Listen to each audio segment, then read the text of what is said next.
तो friends, secrets of God's में मैं सिद्धार्थ ब्रह्मभट्ट आप सभी का एक बार फिर से स्वागत करता हूं।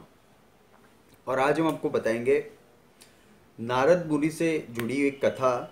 जब उनसे परेशान होकर सारे देवताओं ने स्वर्ग के दरवाजे बंद कर दिए थे। नारद मुनि भगवान ब्रह्मा के पुत्र है और उनको एक तरीके से देखें तो उनको आज के समय से अगर हम कंपेयर करें तो उनको देवताओं के रिपोर्टर के रूप में भी देखा जाता है, एक पत्रकार के रूप में, जो हर बात को इधर से उधर वो बताते रहते हैं हमारे पुराणों के अनुसार। तो नारद मुनि के साथ एक ऐसी घटना घटी जब सारे देवता उनसे नाराज हो गए और सभी ने स्वर्ग के दरवाजे बंद कर दिए। उसके बाद नारद जी ने क्या किया अपनी बुद्धि के प्रयोग से, वो आज हम आपको बताएंगे। सभी देवताओं ने एक बार एकत्रित होकर ये निश्चय किया कि नारद मुनि के लिए अब सारे स्वर्ग के दरवाजे बंद कर दिए जाए, क्योंकि वो बिना बुलाए ही कहीं पे पहुंच जाता है और इधर की बात उधर करने में वो माहिर है। तो सारे देवताओं ने निश्चय कर लिया और सबसे पहले नारद मुनि गए भगवान शिव से मिलने कैलाश। नंदी ने बाहर उन्हें रोक लिया और अंदर प्रवेश नहीं करने दिया। नारद मुनि ने पूछा कि आप मुझे प्रवेश क्यों नहीं करने दे रहे, महादेव से क्यों नहीं मिलने दे रहे हैं। तब नंदी ने बताया कि आप आपकी वीणा कहीं और जाकर बजाए, क्योंकि भगवान शंकर अभी ध्यान मुद्रा में। नारद मुनि को थोड़ा गुस्सा आया और नारद मुनि वहां से क्षीर सागर चले गए भगवान विष्णु से मिलने। वहां पे भी गरुड़राज ने उनको रोक लिया और उन्हें अंदर प्रवेश नहीं करने दिया। कहा भगवान विष्णु अभी किसी से मिल नहीं सकते। उनको बहुत ही गुस्सा आया, ब्रह्मदेव से मिलने वो पहुंचे, लेकिन उनके द्वारपाल ने भी उन्हें रोक लिया। कहा भगवान ब्रह्मा अभी सृष्टि कार्य में व्यस्त है तो वो आपको नहीं मिल सकते।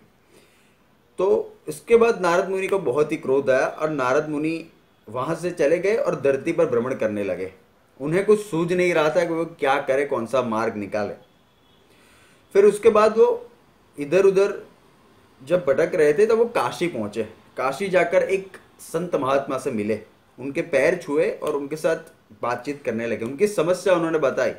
उस संत महात्मा ने कहा कि मैं खुद देवताओं का एक दास हूँ, ईश्वर का दास हूँ, और उनकी कृपा प्राप्त करने के लिए मैं स्वयं उनके ध्यान में लगा रहता हूँ, तो मैं कैसे आपकी कोई मदद कर सकता हूँ।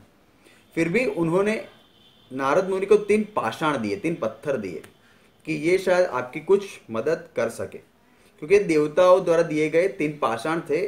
संत ने बताया कि नारद मुनि को ये बताया कि ये जो पत्थर है उनसे आप कोई भी अपनी मनोकामना पूर्ण कर सकते हैं, लेकिन ये बात का ध्यान रहे कि इस मनोकामना से आप देवताओं को प्रभावित नहीं कर सकते, क्योंकि पाषाण देवताओं द्वारा ही दिए गए हैं। तो ऐसा कोई कार्य ना करे जिससे देवता इससे प्रभावित हो।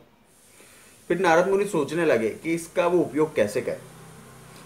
आगे बढ़ते बढ़ते नारद मुनि ने देखा कि कुछ लोग इकट्ठे होकर रो रहे थे। उन्होंने देखा तो नगर के जो सेठ थे उनकी मृत्यु हो गई। नारद मुनि ने एक पाषाण निकाला और ये इच्छा की कि नगर मुनि जो है, जो उनके जो आचार्य है, वो फिर से जीवित हो जाए और उनकी आयु 100 साल हो।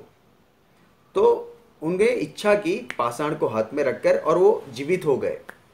तो उन्होंने ऐसे कार्य किए जिससे देवता प्रभावित ना हो। अगर देवता इससे प्रभावित हो गए लेकिन इनडायरेक्ट होंगे। फिर उसके बाद वो फिर से आगे गए। उन्होंने एक भिखारी को देखा। भिखारी कोढ़ी था और रोग से ग्रस्त था। फिर से उन्होंने पाषाण निकाला और पाषाण निकाल कर उन्हें इच्छा की ये जो भिखारी है वो ठीक हो जाए, उनका रोग दूर हो जाए और वह लखपति बन जाए। ठीक ऐसा ही हुआ।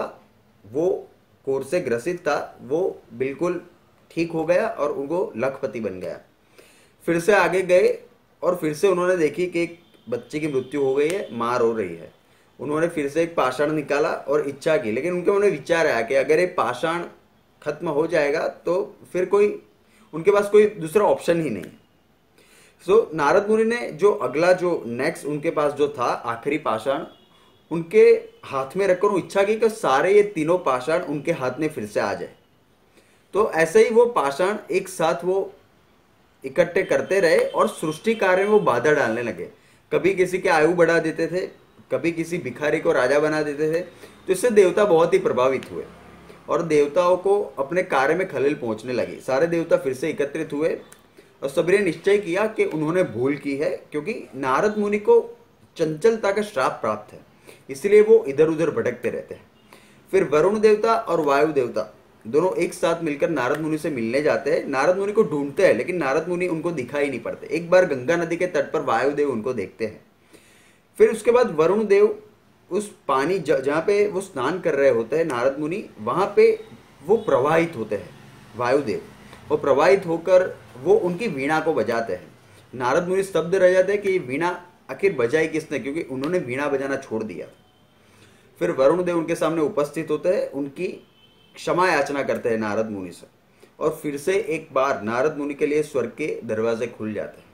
तो धन्यवाद, आप हमारे चैनल पे सब्सक्राइब करें और आप अपने कमेंट्स भी दे सकते हैं। Thank you so much.